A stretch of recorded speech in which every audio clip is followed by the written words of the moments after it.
futuros e futuras canadenses! Hoje eu trouxe aqui novamente a Júlia para conversar com a gente sobre, dessa vez, assédio no local de trabalho, né? Então, assim, a gente acha que não, mas, assim, eu vejo que aqui tem muita coisa que é levado muito, muito mais a sério do que a gente levaria no Brasil, né? Então, se a gente pisou errado, a gente pode estar cometendo assédio. Eu estou exagerando, assim, talvez, mas, assim, tem coisas que são pequenas pra gente, mas que são grandes para eles. E eu tenho certeza que a Júlia vai ter também alguns exemplos, né? Para poder passar pra gente que coisas que a gente não pode fazer também para evitar, né? Assediar alguém, né? Pronto. Eu fiquei pensando assim, não, peraí, sofrer assédio ao contrário. Então, vou deixar ela se apresentar, contar um pouquinho da história dela e aí a gente parte para as dúvidas que vocês deixaram no Instagram. Então, para quem não me conhece, meu nome é Julia Guitti. Eu trabalhei como recrutadora e também na gestão de RH em Quebec e também na província de Ontário, e recrutando imigrantes e o pessoal que já está aqui. Então, eu entendi também dessa parte de processamento, enfim, LMAE, etc., mas principalmente essa parte mais legal do RH em relação a compliance, em relação a como que a gente lida com esse tipo de coisa. E antes disso, eu trabalhei uns 6, 7 meses num centro de imigrantes também em Quebec, com pessoas de todos os tipos, de todos os lugares, de todos os status, né? Refugiados, profissionais, trabalhadores, enfim, de diferentes áreas. E eu aprendi muito na prática, vivendo esse tipo de coisa, como a gente faz, num centro conveniado com o governo. E isso é uma coisa que me tocou muito e eu vi que deu bastante o que falar na outra live, por isso que quando a Kitty me convidou, a gente achou super importante, porque é um tema sério, principalmente para proteger a gente como imigrante e a gente entender alguns termos que às vezes a gente mistura ou a gente não consegue se impor porque, enfim, né, a gente é novo por aqui, etc. Então, esse que é o objetivo hoje. Qualquer dúvida, respeitosamente, e que eu souber responder, tá aqui o computador atrás, a gente vai responder. Bacana. Então, posso começar com as dúvidas do pessoal? Com certeza. Explica, por favor, se é comum para brasileiros abraçarem os colegas para agradecer por algo que foi feito? Isso confunde os canadenses? É certo fazer isso? Cara, isso é uma das primeiras perguntas em que eu já recebi de várias pessoas. O canadense, como qualquer pessoa, eu diria assim, generalizando, né? Pelo amor de Deus, a gente tá falando culturalmente, uma questão cultural. Inclusive, eles dão isso nos cursos aqui, que nem tem um curso de valores quebecois, se você for fazer curso ou for pesquisar para cidadania, enfim, para você entender os valores gerais do Canadá enquanto país e nação. Não, eles não costumam fazer isso. A gente tem uma questão que vem muito da Europa, né? Se você for pensar na história da colonização, que é essa questão do metro quadrado invisível. E isso tem muito a ver com a questão de privacidade. Eu até estava conversando com minha psicóloga esses dias sobre essa noção de privacidade. Então, não, a gente não é acostumada a tocar pessoas sem o consentimento delas. Então, a gente vai falar sobre assédio, exatamente, definição, etc., mas o assédio tem muito a ver com consentimento. E a gente simplesmente, é óbvio, espontaneamente, ninguém vai, né, empurrar você nem nada, mas você pode notar que a pessoa vai achar estranho, porque é estranho. A gente não está acostumada a ficar abraçando pessoas, tocando as pessoas, e com a pandemia, eu acho que isso se consolidou de vez. E aí, até nós, como imigrantes, acostumamos, eu já estava bem mais acostumada com isso, a não dar beijo, a não ficar tocando, a nem dar aperto de mão, né? Então, você faz só assim. Mas antes disso, já era uma coisa common sense, como a gente fala, né? Que é o senso comum, o bom senso, que não é generalizado. Então, para o canadense, como para o norte-americano em geral, o europeu em geral, a gente não vai ficar abraçando as pessoas, a gente também não vai ficar andando em grupo. E a principal coisa para a gente entender que é o Canadá e o Quebec, né, como duas culturas diferentes, mas com similaridades, eles têm essa questão de uma cultura mais individualista. E não é individualista só no sentido que a gente põe como negativo, eles são frios. Não é nesse sentido, mas é no sentido de a minha privacidade, o tempo é meu, o espaço é meu. Então, sim, eu posso dividir com colegas, mas a gente tem uma noção, né, de não sentar grudado com a pessoa, inclusive com amigos, né? Você não é super grudado. E isso, com certeza, se assemelha no ambiente de trabalho. Então, a gente não fica abraçando as pessoas, nada, mas se você quiser, você pode falar, eles acham legal, acham caloroso, mas é bom você entender que tem o seu espaço e o espaço dele, né? Não chega assim. Que a Eu posso, pessoa... eu posso estar enganada, tá, em relação a quem foi que fez essa pergunta, mas é porque justamente houve uma pessoa que me chamou no privado mais cedo para falar sobre um caso de uma pessoa que abraçou um canadense e o canadense começou a achar que ela estava dando autorização para algumas coisas e ele foi e mandou uma foto imprópria para essa pessoa. Nossa. No trabalho, não. Não, não foi uma questão. Foi. Então, eu Não não sei se é do a trabalho. história inteira, porque ela falou e eu acabei não respondendo mais. Eu perguntei para ela uma outra coisa, mas eu acabei não vendo a resposta porque eu vim fazer um monte de atendimento. Mas assim, é a coisa do você dar a entender alguma coisa diferente do que você realmente queria ter, né, dado a entender, porque a gente está acostumado a sair abraçando as pessoas. Eu acho que eu posso dar um exemplo bem prático, Kitty. Eu morei um ano na França também, quando eu tive uma bolsa e estudei lá quando eu fiz faculdade no Brasil ainda. E isso foi uma coisa que deu problema para muita gente. Eu tive uma amiga uma vez que ela estava sendo super simpática com a moça do supermercado, por exemplo, num nível que no fim a moça escreveu até o telefone dela atrás da nota fiscal. Então, eu tô brincando, mas é sério, né? A gente deu risada, claro, não foi nada sério assim, mas a minha amiga ficou tipo, nossa, o que eu dei a entender? Então, isso vai além, sabe? O canadense, é claro que ele vai olhar no olho, tem uma questão até de assertividade, né? Que é a palavra para isso. Mas é uma coisa invisível, mas tem um limite, assim, eles não são de sorrir super, eles são muito mais straightforward, né? Muito mais diretos, muito mais assertivos, direto ao ponto. E a gente é uma cultura muito mais de dar desculpas, de justificativas. Tipo assim, ele atrasou, ele fala, vou atrasar. Ele não fala, eu vou atrasar porque o ônibus, assim, não. A responsabilidade é minha. Eu vou atrasar, estou avisando antes, ponto. Né? Um exemplo bom. Mas dessa pessoa, com certeza a pessoa, né, já tem um problema. Eu não ouvi nenhum caso desse, de todos que eu já lidei e convivi. Mas o que acontece só é isso, a pessoa às vezes, o misunderstanding, né? Ela fala, nossa, será que a pessoa está com segundas intenções? Porque realmente o espaço já é bem delimitado, mesmo que invisível, né? O common sense. Então, se você começa a dar outras coisas, a menos que você faça um disclaimer, gente, desculpa, minha cultura ela é um pouco mais calorosa, então eu estou me acostumando ainda ao estilo de vocês, estou aprendendo e demonstra até respeito pela cultura canadense, né, norte-americana. Mas esse tipo de comportamento não é normal, né? Mas como eu falei, na França aconteceram coisas estranhas também comigo, de assédio, inclusive, com uma amiga minha, de um cara pegar o nosso número, porque eu tava soletrando para ela em português, e o cara tinha uma noção de português dentro do metrô, eu tinha acabado de chegar, e a gente tava indo fazer o SIM lá da França como estudante, e do nada a gente desceu numa loja, foi tipo pro uma ATM da vida, alguma coisa assim no centro, por sorte, e aí eu comecei a receber mensagens no meu celular desse cara. Ele falou: olha, eu sou um cara assim, assado, tem uma noção de. Vocês não querem fazer amizade? Então, além de tudo, tem a ver com o estereótipo da brasileira, que é maior do que o brasileiro. E eu aprendi muito isso lá, infelizmente.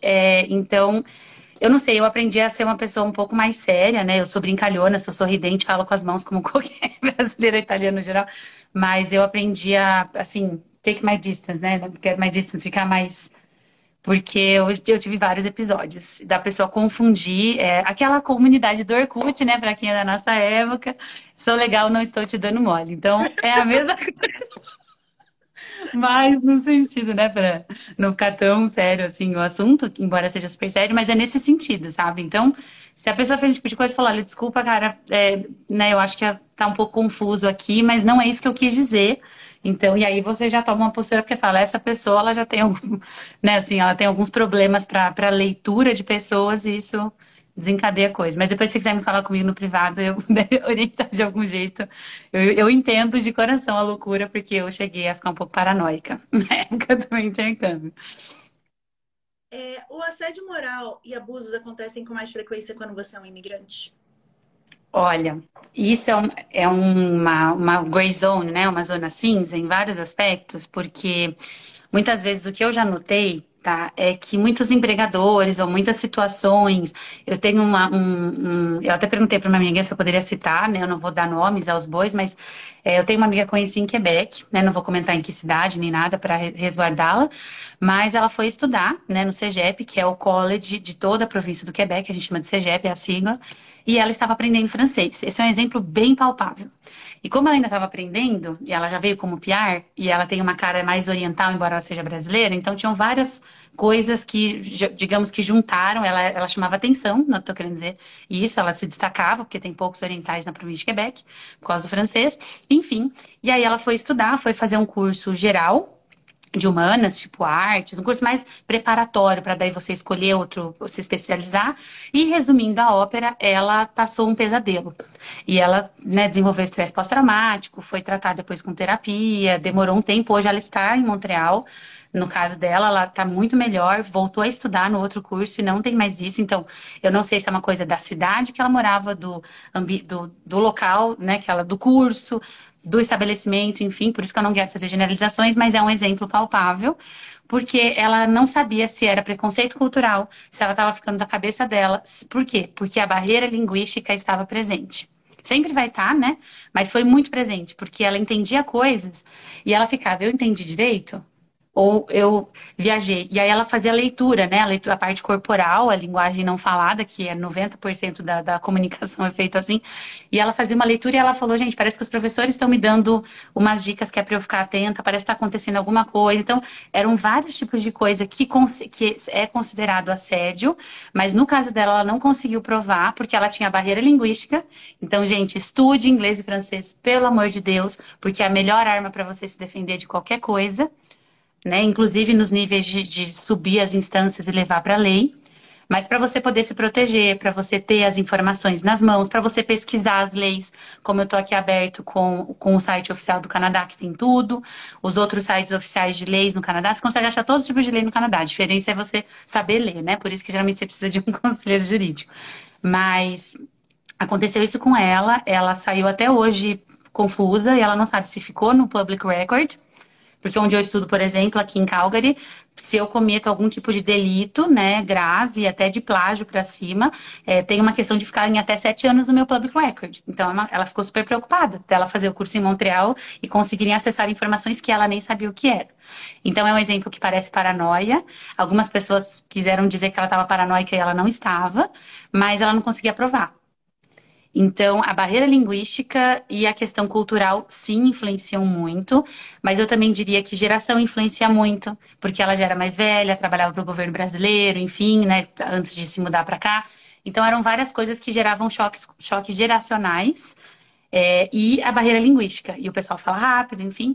Tudo isso para dizer que sim, eu vivi casos concretos de racismo, discriminação, assédio, como eu comentei na outra live um pouco, que também não conseguimos provar. Para isso que eu tô aqui hoje também. Mas o caso da minha amiga, que é um caso de estudante, também não foi conseguido provar. Mas, de novo, se você tem um conhecimento melhor de línguas, inclusive vai ler sobre isso, pesquisar sobre isso, você se empodera e você não depende porque a pessoa do college sempre, muitas vezes, vai tentar respaldar e tentar mudar e dar a desculpa do idioma. Mas eu aprendi isso na França. Eu falei, o meu francês vai ficar impecável. Eu acabei virando até professora, porque eu falei, eu quero saber me defender. Eu quero, se eu precisar ir para a polícia, discutir com o empregador, com alguém. Eu sofri assédio quando eu fui estagiária na França, e eu lembro que era até uma das questões que talvez venham, né, de ambientes aí de estudo, e eu não soube me impor. Como eu fiquei em choque, a despeito de ter um francês bom já na época. Então, eu acho que a mentalidade, o psicológico é muito importante. É você entender o que é assédio, entender como você está se sentindo e se empoderar, saber que é seu direito, não acusar, né? Porque a gente precisa ter provas, mas você tem o direito de acessar as instâncias específicas, geralmente é o quê? O RH. Quem estuda em colleges é o ombudsperson, né? Que seria a ouvidoria dos estudantes. Eles estão lá para isso. Eles estão acostumados com esse tipo de complaint, de questões, não tenham vergonha. Você está na dúvida? Acho que um professor me tratou de uma maneira desrespeitosa para mim, mesmo que seja cultural. É para isso que eles estão lá, para diferenciar, para ajudar você, para elaborar uma coisa que você se sentiu incomodada ou incomodado, né? E isso também vale para um colega, né? Fez uma coisa que eu não gostei, algum tipo de coisa. Vá para o ombudsperson se você está no college. Não importa o seu nível de inglês ou de francês, e ele está lá, ele é pago, eles são pagos para ajudar os alunos. E se você está numa instituição de trabalho, qualquer, pública ou privada, vá no RH, peça para fazer uma consulta, portas fechadas, né? Seu direito ali de privacidade junto com a pessoa do RH, e ela vai levar isso a sério, porque é levado a sério, e é a primeira coisa que é falada numa integração para um novo funcionário. Falei Gente, muito, mas tentei. senta o dedo no coraçãozinho, no joinha agora, porque assim, ó, eu acho que tá de parabéns essa esse resumo, essa indicação que você deu agora foi muito bacana. Então, gente, ó, vamos dar aí o prazer que ela merece. Vamos lá. Assédio moral em trabalho em banco parece ser comum. Como reagir? Aqui ou no Brasil? Fiquei nessa dúvida. Então, não sei, eu acho que deve ser aqui. Olha, eu tenho conhecidas e conhecidos que trabalham em banco, eu nunca ouvi. Agora, a minha pergunta seria: é o assédio em relação ao cliente com você? É o assédio interno? Porque são instâncias diferentes, inclusive, né? É, mas eu acho que se a pessoa está se sentindo, que ela está sentindo que ela sofreu assédio, ou ela viu alguém sofrer assédio, se ela viu alguém, por favor, chama essa pessoa para conversar, porque muitas vezes ela vai estar sozinha, se sentindo envergonhada, intimidada. Conversa, fala, ó, eu vi uma situação que aconteceu, você quer conversar mais sobre isso? Você quer a gente sair para almoçar ou converse depois do horário? Enfim, acolha essa pessoa, tá? Porque muita gente tá com problemas, todo mundo tem problemas, muita gente tá com problemas e tem vergonha, ou até com essa barreira de privacidade não pergunta. Ou se você sentiu, não tenha vergonha, é o seu direito. Fale com o profissional de RH, que geralmente a gente vai chamar de conseiller RH, né? Que seria o HR Manager em Quebec. Então, fale com a pessoa do RH. Fale com a pessoa do RH. Você não precisa falar com o seu chefe, porque é a obrigação do profissional do RH acolher isso na confidencialidade e levar isso, ser o intermediador, né? Se aconteceu com o seu chefe, se aconteceu com um colega. E aí o seu chefe também tem a responsabilidade de ser gerenciador de conflitos, né? O management tá aí para isso. Mas o RH é o primeiro, é o melhor amigo, é para ser o melhor amigo de você numa empresa. Então, fale com o RH. Perfeito. Como funcionam as denúncias? Também é no setor de RH como no Brasil, então? Como ela falou, então é o primeiro lugar que a gente tem que procurar, né? Mas como funcionam essas denúncias? Então, eu tive um exemplo, né, dos meus colegas de RH que comentaram comigo nas empresas, porque eu trabalhei com muitos empregadores, né, embora eu trabalhei como funcionária em uma empresa, então, para generalizar e também não dar nome aos bois, até por compliance, né, eu não poderia nem ficar citando nomes, não, tanto que eu estou dando bem geral, para reforçar, porque às vezes as pessoas vão perguntar e eu não posso ficar falando, por isso que a gente assina um termo de compromisso, de confidencialidade. Mas, em geral, o que eu posso falar de casos que eu já vi que, por exemplo, principalmente o que eu já vi de assédio aqui, sendo bem sincero, é em relação a colegas de trabalho, principalmente culturas diferentes. Então, eu vim do Brasil, a outra pessoa veio, sei lá, vou chutar, tá? Veio da Índia, veio do México, veio das Filipinas, veio enfim, de qualquer outro país, né, que não daqui, e sim, veio do Canadá. Né? A gente tem essa questão do Canadá, a gente tem essa questão de barreiras culturais. O que aconteceu quando eu vim? Inclusive, aconteceu com uma pessoa que eu conhecia e indiquei para aquela empresa, né? E eu conversei com a pessoa do RH, porque essa pessoa que era minha conhecida, né, confiava em mim, veio me contar isso na confidencialidade. E aí, o que eu fiz? Guardei para mim, fui com a pessoa do RH e conversei com ela, porque ela tentou falar com essa pessoa e a pessoa estava meio de férias, meio cobrindo outra pessoa, enfim, falou: olha, tal pessoa veio falar comigo pessoalmente, tal.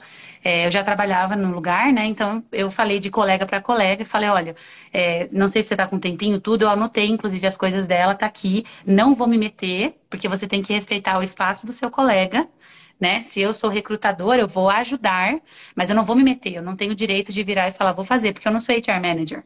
Né? Eu fui por um período no centro de vacinação, mas eu não era naquela situação, naquele lugar, naquele escritório, naquela planta, naquela empresa, enfim.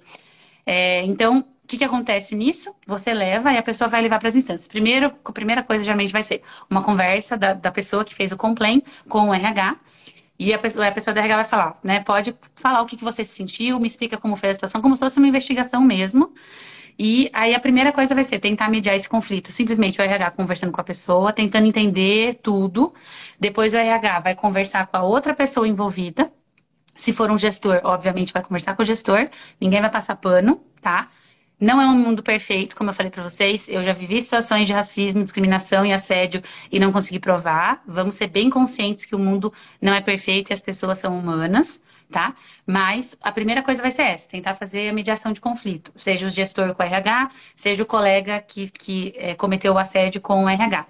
Uma coisa que é muito importante, gente, a definição de assédio geral, que eu tô inclusive com ela aberta aqui, qualquer coisa que você se sinta incomodado, incomodada em relação ao que um colega, um supervisor, colega do supervisor, né? Então ele não é nada diretamente seu, mas ele está lá como funcionário da empresa, cometeu alguma coisa, fez um comentário, qualquer coisa que você se sentiu prejudicado, você se sentiu mal.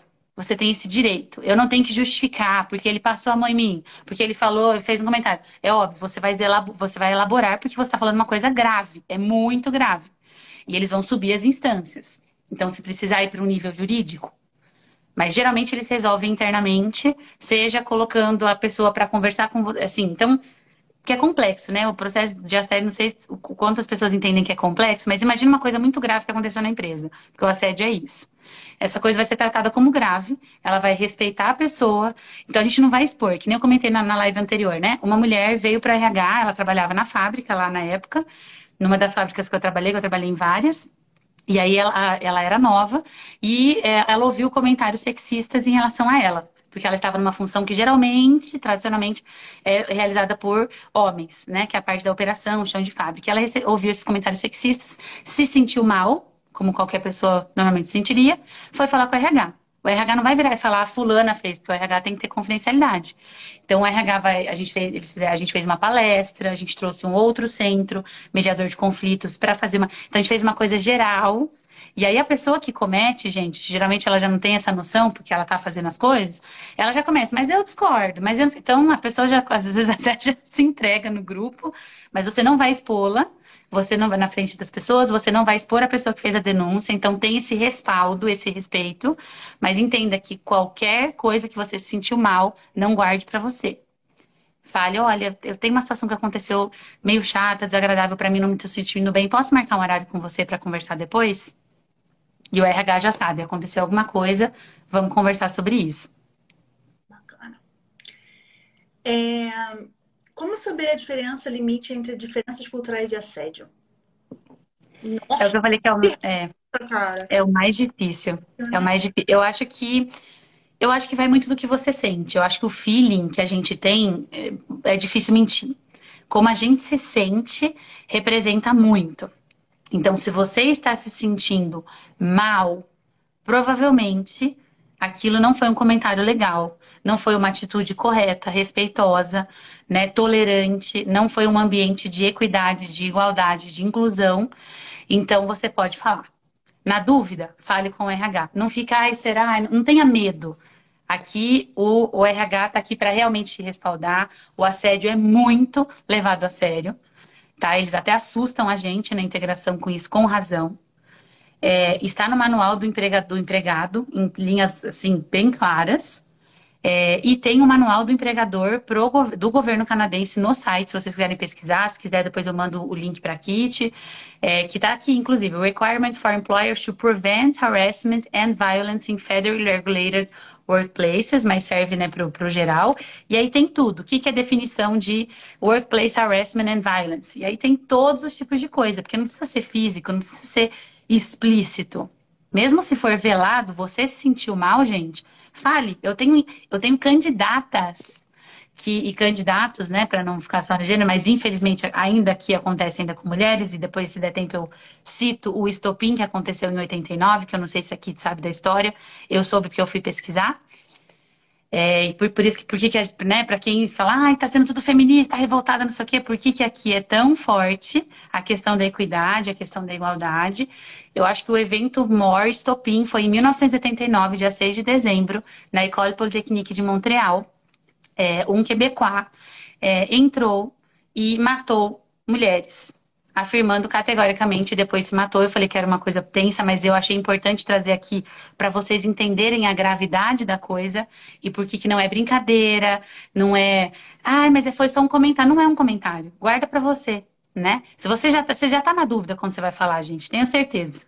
Então guarda para você. E chegou nesse ponto. Porque o cara achou, né? Ele entrou na escola Polytechnique, né? Na Politécnica de Engenharia Mecânica, e ele matou muitas mulheres, 14 mulheres, e depois ficaram 10 pessoas feridas, acho que 2 homens e 8 mulheres, mas ele foi bem categórico, e ele afirmou que ia matá-las porque elas eram feministas. Aí eu até fui ler, saiu um documentário branco e preto, cinemudo, muito forte, mas enfim, e aí ela falou, eu não sou feminista, desesperada pela vida dela, ali a menina, e aí ele estourou, né, explodiu e matou as pessoas, saiu matando todo mundo que era mulher, homens que tentou acudir, matou também, foi muito horrível, é a maior tragédia do Canadá até 2020, quando aconteceu a tragédia em Nova Escócia, que eu não vou entrar no mérito, mas também foi um feminicídio, começou por conta de abuso, né, de um homem com uma mulher numa relação abusiva, que ninguém fez nada, tem toda uma investigação já há 2 anos, e a CBC fez um documentário recente, essa semana que saiu sobre isso, e eles estão associando todos esses crimes de ódio que começaram com crimes contra mulheres. Então, é uma coisa séria. Então, toda vez que você for reclamar, você é homem, mulher, enfim, ai, por que que tem tanto isso? E por que que o feminismo é levado tão a sério no Canadá? E por que que tem leis, né? Toda vez que eu vou ler final de uma vaga de emprego, tá lá escrito, não estou usando o gênero masculino em caráter discriminatório. Estimulamos mulher, todo mundo, pessoas lá, todos os tipos de pessoas. Discriminação de gênero, orientação sexual, qualquer coisa é muito levado a sério. Desculpa, falei muito, mas é porque era muito forte a Não, coisa, eu achei que tinha que compartilhar. a última pergunta, eu vou fazer a pergunta que a Renata fez aqui, porque eu achei muito interessante. Quando ocorre uma situação em que você se sente incomodado diante de colegas, vale externar isso na hora? Como uma espécie de recado para que não se repita e na incidência será levado adiante? Ou você acha que é melhor falar primeiro com a pessoa e depois com o RH, ou vai direto para o RH? Eu acho que depende da situação, como eu falei pra você, mas eu tentaria sim externalizar. O RH sempre estimula a gente, até por conta de coworker, né, de trabalho em equipe, de um bom relacionamento em equipe, para não parecer aquela coisa, sabe, da criança, foi reclamar para a professora, para o professor, ao invés de falar com o coleguinha. Então eles estimulam nós como adultos rebatermos com educação. Então, virar, e falar, né? Ou você tira a pessoa no canto e fala, ó, cara, ó, tô falando cara no geral, né, gente? Pelo amor de Deus, é uma expressão. Mas olha, pessoa, esse comentário não me bateu bem e tal. Sabe assim, só pediria pra você não voltar a falar esse tipo de coisa, porque eu não me senti bem. A palavra é essa, eu não me senti bem com isso, né? Entendo que não foi a sua opção, né? Você não quis, seu intento não foi, gente, desculpa, sua intenção não foi me machucar, mas eu me senti mal. Então, você poderia evitar esse tipo de coisa e tal? Eu tentaria, né? E o RH vai perguntar, uma das primeiras coisas, por acaso você comentou com ele alguma coisa? Com ela alguma coisa? Então, eu tentaria, e aí, se você viu que a pessoa voltou a fazer isso, piorou, fez qualquer outra coisa, pirraça, sei lá, leva para RH, né? Você pode já ir direto para RH, mas eu tentaria, até porque às vezes a pessoa se toca e não comete até com outros, né? Ju, eu vou dizer bem o seguinte, a gente vai precisar de uma próxima live de novo para dar conta de E tem muitas perguntas, né? Eu vi que tá mandando várias perguntas, cara. perguntas. Então, você está convidado, Stephanie. Parte Convidada do... para fazer parte 2 ou parte 3 do live. Tá? Eu queria agradecer, então, a sua presença aqui, passando todo o seu conhecimento. E eu vou te perguntar no privado, porque eu tenho umas perguntas para fazer sobre essa questão de falar com a RH e tudo mais. Mas não tem nada específico na minha vida, não, tá? Só para avisar para o povo. Uma personagem que trabalha no RH de uma empresa, eu quero saber mais ou menos algumas coisas sobre o assunto. Então, muito, muito, muito obrigada mais uma vez. Gente, senta o dedo no joinha e no coraçãozinho, caso você não tenha sentado ainda. E se você colocou já o dedo no coraçãozinho, coloca de novo, porque não tem limite. E eu vou deixar ela se despedir e vocês podem se despedir dela também aqui com os comentários na live. Então é isso, muito obrigada, gente. Desculpa se eu falei muito, mas eu pesquisei bastante sobre o assunto até para embasar. Venham para a parte 2 que vale muito a pena. E lembrem-se que eu e a Kit estamos aqui para ajudar vocês, não para apontar dedo, não para expor ninguém, mas porque a gente quer empoderar os imigrantes e dar noção para a gente não cometer assédio e ao mesmo tempo não passar pano para ninguém que está cometendo assédio com a gente. É isso. É muito importante falar isso, eu acho, porque assim, pelo menos eu vim de assim, um círculo que se implica muito, sabe? Provoca muito, implica muito. E quando eu vim pra cá, eu vim com essa coisa do provocar e do implicar. E eu fui vendo que, tipo, meu amigo Adam, ele sempre me olhava assim com uma cara meio... Ele não falava nada. não falava nada. Ele deixava quieto, mas ele me olhava assim com uma cara tipo, por que você tá falando essas coisas? E aí foi a hora que eu fui percebendo que eu tava fazendo aquilo e eu não sabia. Eu não percebi. Então, gente, às vezes a gente faz e a gente não percebe, tá? Então, agora a gente tem que ficar mais atento pra não causar desconforto a ninguém. Com certeza. É isso, galera. Um beijo em todos vocês, uma boa semana. E quinta-feira a gente tem mais live. Dessa vez, live sobre imigração. Não percam, hein? Um beijo. Muito boa. Tchau, tchau. Obrigada, gente. Boa semana, um abraço.